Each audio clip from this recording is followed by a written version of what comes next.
नमस्कार. म्हणतात ना, सुख पाहता जवा एवढे पण दुःख पर्वता एवढे. मानवी जीवन हे सुख आणि दुःखांनी व्यापलेले असते.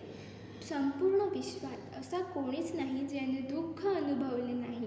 परंतु कोणाच्या वाटेला दुःख लहानपणापासूनच लागतं व बालपण काय हे समजण्याआधीच डोंगर जबाबदाऱ्या सांभाळण्याची वेळ येते. अशा जबाबदाऱ्या सांभाळणाऱ्या छोट्याशा मुक्ताईचे मनोगत मी सान्वी जनै आज तुमच्यापुढे सादर करीत आहे.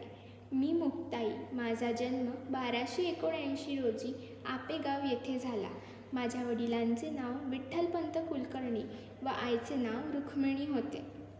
माझे गुरु म्हणजेच संत निवृत्तीनाथ, माझी भावंडे ज्ञानदादा आणि सोपानदेव आणि सगळ्यात धाकटी मी मुक्ताई. लहानपणीपासूनच सगळ्यांची लाडकी मी. लहानपणीच आई वडिलांना पोरकी झाली. समाजाने आम्हाला संन्यासांची मुले म्हणून बहिष्कृत केले होते. तरी ज्ञान, वैराग्य, भक्ती आणि सकारात्मक दृष्टिकोनातून मी सगळ्यांची आईसारखी समजूत काढत होती.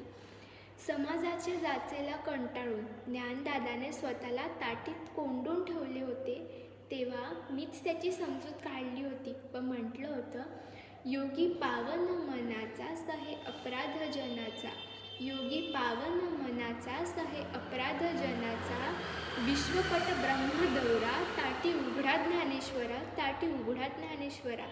हे ऐकूनच रुसलेल्या ज्ञानदादाने ताटी उघडली होती व माझे कौतुक केले होते. प्रचंड पराक्रमी आणि ज्ञानी चांगदेव महाराज जेव्हा आम्हाला भेटायला वाघावर आरूढ होऊन येतात आहे असे कळल्यावर आपण पण त्यांचे स्वागत कोणत्या तरी वाहनावर बसून करू असा हट्ट मी माझ्या भावंडांकडे केला. तेव्हा ज्ञानदादाने योग बळावर निर्जीव भिंत चालती केली होती व मी चांगदेवाच्या श्रेष्ठत्वाचे गर्वहरण केले होते. विसोबा चाटी नावाचा कुंभार जेव्हा ज्ञानदादाला रोडगे करण्यास खापर देण्यास मनाई करतो, तेव्हा ज्ञानदादा स्वतःची पाठ तप्त गरम करतो व मी त्याच्यावर रोडगे करते. हे सगळं विसोबा हा खेचर पक्ष्यांप्रमाणे बघत असतो.